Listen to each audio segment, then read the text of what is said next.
The Arizona Cardinals are playing the Philadelphia Eagles at the perfect time, and not for the reason you may think.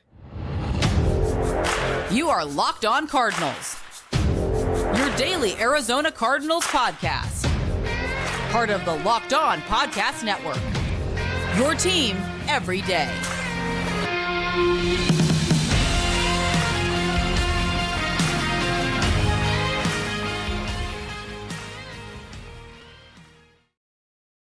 I'm Locked On Cardinals, Alex Clancy here. Follow me on Twitter, Clancy's Corner. Follow the podcast at Locked On AZ Cards. Thank you for making Locked On Cardinals your first listen, free wherever you get your podcast, and on YouTube. Today's episode of Locked On Cardinals is brought to you by LinkedIn. LinkedIn Jobs helps you find the qualified candidates you want to talk to faster. Post your job for free at linkedin.com/LockedOnNFL. That's linkedin.com/LockedOnNFL to post your job for free. Terms and conditions apply. So,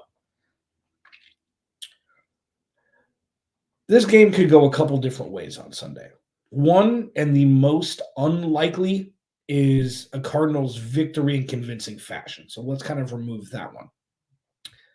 The second one, which is the second least likely, but a lot likelier than we maybe would have thought when the season started through this, journey for both teams, really. For the Eagles, they started out really hot. They've lost a couple of games in a row. The Giants gave them trouble. They can't stop anybody through the pass. Their pass defense is terrible. The second least likely, but a lot likelier than we maybe thought when the 2023 season started, was a competitive game, high scoring, that results in a Cardinals loss. And most likely is probably the Eagles winning in convincing fashion, the Cardinals scoring some garbage time points later in the game, which has kind of been a staple this year, and, move on to week 18 and move on to the offseason. Kyler Murray had a Christmas bug, didn't practice, was limited in practice yesterday also. You expect him to play. This isn't like that they're shutting down Kyler Murray for the season. We would have known that already. So I find it, it'd be a long shot for him not to play on Sunday. So, but when I put, on the overlay on YouTube, if you haven't, subscribed to the YouTube channel, if you're just listening now and not on YouTube, or on YouTube and not subscribed, just hit the subscribe button, man. Turn notifications on. You'll know when the new videos are out. I appreciate it wholeheartedly. And everydayers, first-timers, thank you for listening. On the overlay, it says Cardinals playing Eagles at perfect time for the first segment. Let me kind of go a little bit deeper into this. I'll talk about the game. I'll talk about, the players, the specific players under a microscope, more in depth in the second segment. But the overall theme here, the overall theme of the season was they got to figure out what they got. Namely with Kyler Murray, obviously, because he's the head of the snake, or, whatever. He's leading the charge here. But there's a lot of other players on this team that we've found out most likely will not be on the roster next year, or will be on the roster next year. But there are some fringy guys that you don't really know what the future is going to hold. And you want to see what they've got, especially against one of the best offensive and defensive lines in football with the Eagles. So there's a couple offensive guys, there's a couple defensive guys. Let's go over quickly the players who we do not think will be on the roster next year, of consequence. I think you can talk about the entire cornerback room. We'll see if they bring back Antonio Hamilton. Zaven Collins, it's going to be very interesting to see what they do there. Lecky Fotu, we'll see what happens. He was designated to return from IR, so they opened up the practice window there. Hollywood, Rondale Moore, Greg George, there are so many guys who are fringe, yes, fringe, no. And the reason why Sunday's so important is you're going to find out, because it's a really good team. This isn't a situation where it could be fool's gold if they're playing a team that isn't so great. The Cardinals aren't great, but if they're playing a team that is just a sieve defensively or has no offense, and it can kind of be that player played very well that game. What does that mean for the future? We're going to find out real quick who's playing at a level that would lend them to be a part of the Arizona Cardinals 2.0, as I've coined it, moving off after this season ends. There's going to be zero sugarcoating. there's going to be zero ability to hide, shortcomings, weakness, like we've seen all year. I mean, this is the culmination of the season. I know the Week 18, they play Seattle at home at the end of the year. Seattle will have something to play for most likely, so that won't be a sitting everybody game. But this is one where, after especially watching the Eagles kind of crap the bed handful of times this year of late, Jonathan Gannon going to his own stopping grounds at the Link, this is going to be exactly what the Arizona Cardinals need to determine once and for all who their guys are, which is going to be incredibly fascinating. It's going to be fascinating because I've spoken the abstract all year, all offseason. This is what happens in the future. This is what will happen in the future. Potentially look at the players, look at, B.J. Ojolari flash after the first couple of games. Paris Johnson Jr. hasn't missed a snap. Garrett Williams came back and made an immediate impact in the game. It wasn't too slow for him, or wasn't too fast for him. Michael Wilson led the charge early on as being kind of a buzzy guy, putting up good numbers. He's been injured, and then he hasn't. I don't know if he's caught a pass. I think he's got one pass last 2 weeks. And then Trey McBride, obviously, a guy who's really, that's what we were looking for this year while watching this team.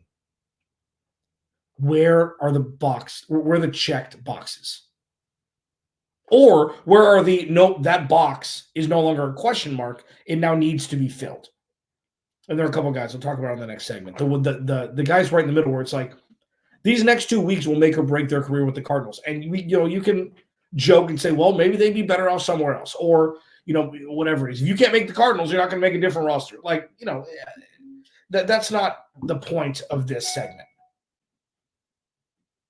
The point of this segment and this podcast is to explain and convey that things will become more and more clear every day from here on until the 2024 season starts. If it's 50-50 on if a player is going to return, or if a rookie's standing out or whatever it is, there will be no hiding on Sunday in Philadelphia. We're going to find out.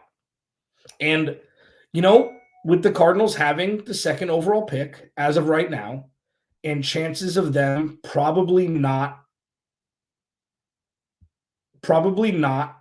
going to win another game, it's serious time. And you're going to include Kyler Murray there. That conversation gets more complicated. So I'll discuss a little bit of Kyler Murray next, just to acknowledge, obviously, because that is the biggest question mark, even though I think he'll come back, even though I think he should come back, even though I think that everything that Jonathan Gannon and Monty Osford said up until this point is true, that Kyler Murray is their guy. Drew Petzing as well. He's their guy. Cool. He played pretty well against Phil. I mean, he put up okay numbers against Chicago. There was that late touchdown that, padded the stats a little bit to Greg Dortch. But we're going to find out on Sunday. A lot. What players are under the microscope? Who are the 50-50 guys? Let's discuss it next as we roll on here. Locked on Cardinals, your team every day. This episode of Locked on Cardinals is brought to you by LinkedIn.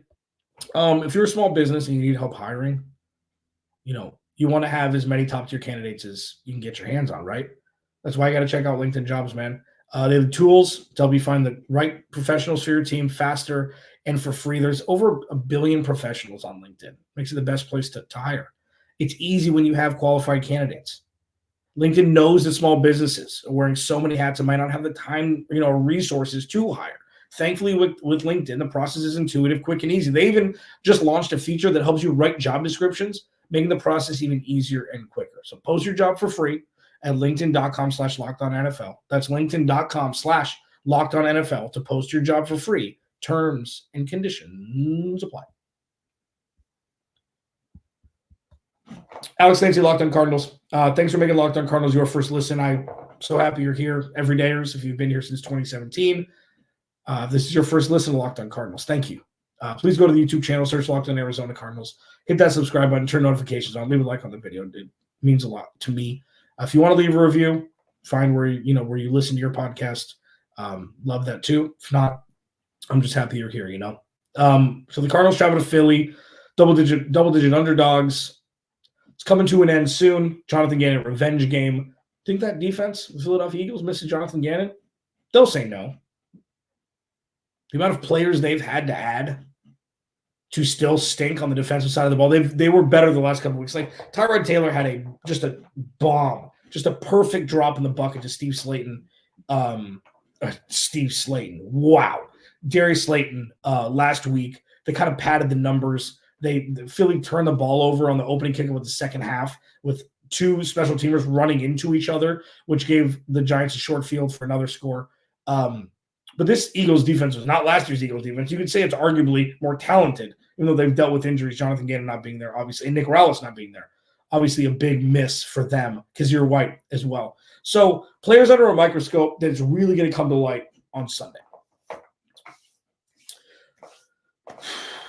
So these are all, varying degrees of importance for this roster. I mean, Antonio Hamilton's one, okay? Even though I've said, none of the corners are going to make the roster, you would think. He's been around, okay? He's shown flashes this year of good and definitely bad, but we'll see. Starling Thomas, most likely, I would assume, will be on the roster next year, but he hasn't played very well this year, but this is going to be, the icing on the cake for him. I think all the receivers,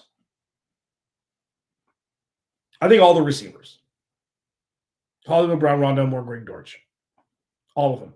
They've tried really hard with Rondale Moore. Like, Rondale Moore would thrive if they had other options. Like, if there was other talent in the wide receiver room, Rondale Moore would be able to be more of that quintessential dictionary different gadget guy where you could use him in different spots and not have to be gimmicky or, give him handoffs or whatever it is. Like, he needs to go to a high-powered offense to take it over the top.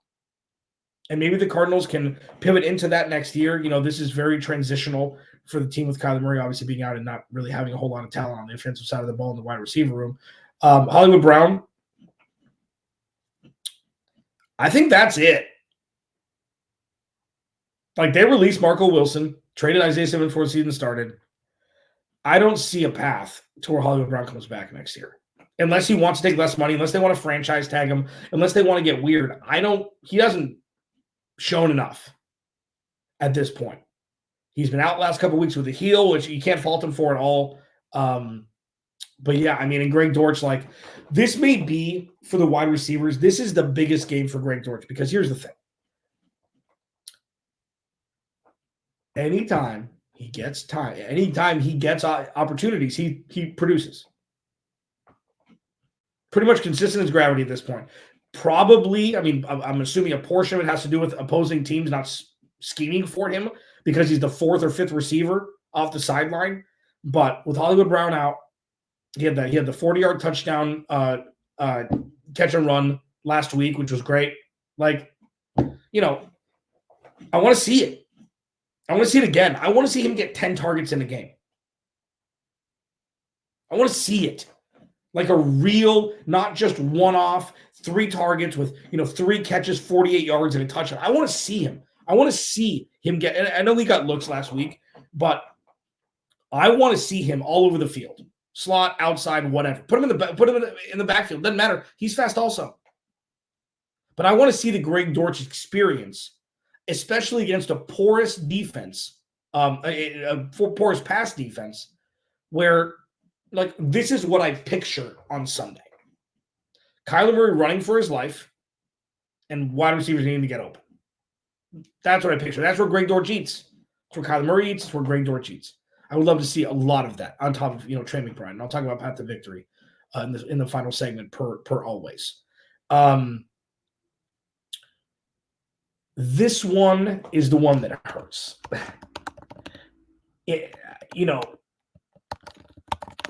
The biggest question mark for me is DJ Humphries. I think they're going to find a left guard. I think Elijah Wilkerson's days are numbered as a starting guard for the Cardinals. Got a whole offseason to bring in some talent. This could very well be the last moment where it's like, yep, it's time. DJ Humphries is no longer the starting left tackle for the Cardinals come 2024. And, I've gone back and forth with people on Twitter and elsewhere in person, YouTube comments, everything about DJ Humphries. And got a lot of comments like, oh, he's never been good. He's never been elite. He's never been this, never been that. And I'm, you know what? He never garnered left tackle one money.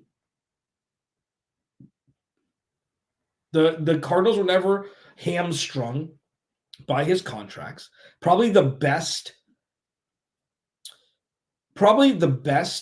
contract career arc that Steve Keim facilitated with one player while he was here. And nobody ever said DJ Humphries was elite. DJ Humphries is a top 20 left tackle. And you only know when you don't have a top 20 left tackle when you're constantly talking about said left tackle. And this year, he's not anymore. I think it's painfully obvious the left side of the offensive line is not good. So, unfortunately, they're facing the old Arizona Cardinal, Haason Reddick. They got Fletcher Cox and Jalen Carter in the interior. They've got linebackers galore who rush the passer.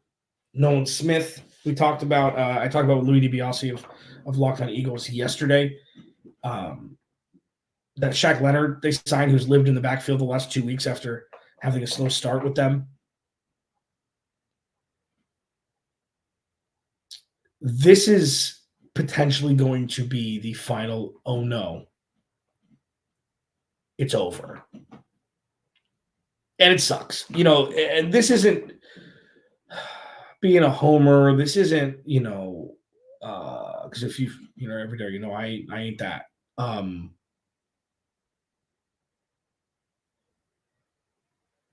It's tough to see players who have been so important to this team, so incredibly important to the locker room, and just been around for a long time, hit that wall where it's like, you're no longer an asset to the team like you once were on the field at your current position. Now, I don't know if that means they can move him to left guard. I don't know. Listen, I haven't done a deep dive on DJ Humphries' history. But what I will tell you is that DJ Humphries is not what he once was. And unfortunately, we may see the final oh no moment on Sunday against the Eagles. Alex Hennessy, Locked On Cardinals. What's the path to victory? I will hit that next here on Locked On Cardinals. This episode of Locked On Cardinals is brought to you by DoorDash. DoorDash is so convenient. Okay, and it doesn't just deliver, places that already deliver, obviously. It delivers to places that, you love. You're like, but I don't really want to leave my house. I'm watching the game, watching the Cardinals. I'm trying to figure out what, watching Kyler Murray. I'm like, I just want to eat something. I'm like, cool. A couple places that I love that DoorDash delivers in the Phoenix area. Postino, great food, light fare. You got boards. You got, some great apps there and stuff. Julio's 2 is my favorite Mexican restaurant that is in Scottsdale. And it's, DoorDash. It has you covered. And then even better than that, you get 50% off of the $10 value when you spend $15 or more on your first order when you download the DoorDash app. You got to enter code LOCK23. Get 50% off up to a $10 value when you spend $15 or more on your first order when you download the DoorDash app and enter code LOCK23. Subject to change. Terms apply. Locked On Cardinals is also brought to you by FanDuel. Football season's almost over, man. Weather's getting colder. The NFL offers stay hot at FanDuel. And right now, New customers get $150 in bonus bets with any winning $5 money line bet. That's $150 if your team wins. And if you've been thinking about joining FanDuel, there's no better time to get in on the action. The app it's so easy to use. There's a wide range of betting options, including spreads, player props, over-unders, etc. Single game parlays are awesome. You bet a little, you do some over-unders, you win a lot. Like, FanDuel's got you covered for everything, man. They've got futures. Who's going to win the Super Bowl? Who's going to win Coach of the Year? Who's going to win MVP, which is a hot button issue right now. So visit FanDuel.com/lockedon and kick off the NFL season. FanDuel, official partner of the NFL. Locked On Cardinals, your team every day. Alex Clancy here. Path to victory. This is going to be very simple. Follow me on Twitter at Clancy's Corner. That is not the path to victory for the Cardinals. I flipsy-doodled that on accident. Please go to the YouTube channel, search Locked On Arizona Cardinals, hit that subscribe button. Almost at 3,000 followers. Would love to hit that by the end of the season. Path to victory is path to victory, okay? Don't turn the ball over. Turn over Jalen Hurts. And they've had a proclivity to turn the ball over. It's going to be difficult with A.J. Brown, with Devonta Smith, with Dallas Goedert, with DeAndre Swift out of the backfield. Like, they've got weapons, but the Cardinals are going to have to turn the ball over. They're going to have to win the turnover battle if they want to win this game. Number two, it's Trey McBride all day long. Trey McBride should have 10 receptions for 150 yards and a touchdown on Sunday. There's no reason why, with this Swiss cheese secondary and pass defense that the Eagles have had, that the Cardinals can't exploit it. I know that they're kind of devoid of talent. I know that. I've watched the games. I talk to you about it every day. But they've got to get Trey McBride all the targets. And I mentioned Greg Dortch last segment. Greg Dortch also. Kyzir White's got to throw the ball. And he's going to be on the run. Okay, it's where he eats. The downside of that is the offensive line is going to have to protect. And that's going to be a challenge against another ridiculously difficult front seven to pass block against. And run block, for that matter. I mean, this defense up front is nightmare fuel. But they've got to get Trey McBride. Trey McBride's got to be wide receiver one. He just does. And then, the third one, this is a game where, and obviously, getting James Conner involved, these are paths to victory, but like the staples, the pillars is win the turnover battle, Trey McBride get all the targets, get him 15, 17, 18 targets, doesn't matter. And Kyler Murray needs to put on a 300-plus yard all-purpose performance with a couple touchdowns. I'm even impressed to say 350. Throw for 275, run for 75. Doesn't really matter how it happens. But Kyler Murray needs to be special on Sunday. And with that, and I'll leave you with this as we go into the weekend, and we'll reconvene Monday of next week on New Year's. Kyler Murray can really hammer home his QB1 status against Philly. He's played okay during his first 5 weeks, all right? And this is a go-get-him game where he could put up those video game numbers where it shows, yes, even against the team that's vying for an NFL or an NFC crown and another Super Bowl appearance, he can still put up the numbers. Regardless of the defense, what it is, this is still a team that has – the 49ers have the most talent, obviously. I mean, the Eagles probably have top 3 talent in the NFL roster-wise, 1-53 on game day. And if Kyler Murray, less than 2 months off an ACL tear, can come out and put, video game numbers up and have the Cardinals compete on Sunday against that team, be very good for the naysayers of Kyler Murray, as well as the front office, who probably already has Kyler Murray penciled in, if not Sharpied in, or pen, something indelible, something you can't erase, into QB1 for 2024 and beyond. This will really it'll be refreshing to see for Cardinals fans and media members alike. Alex Clancy, Locked On Cardinals. I will talk to you on Monday. Have a happy new year. Safe. This is the last podcast of 2023. How is that possible? I'll talk to you in 2024.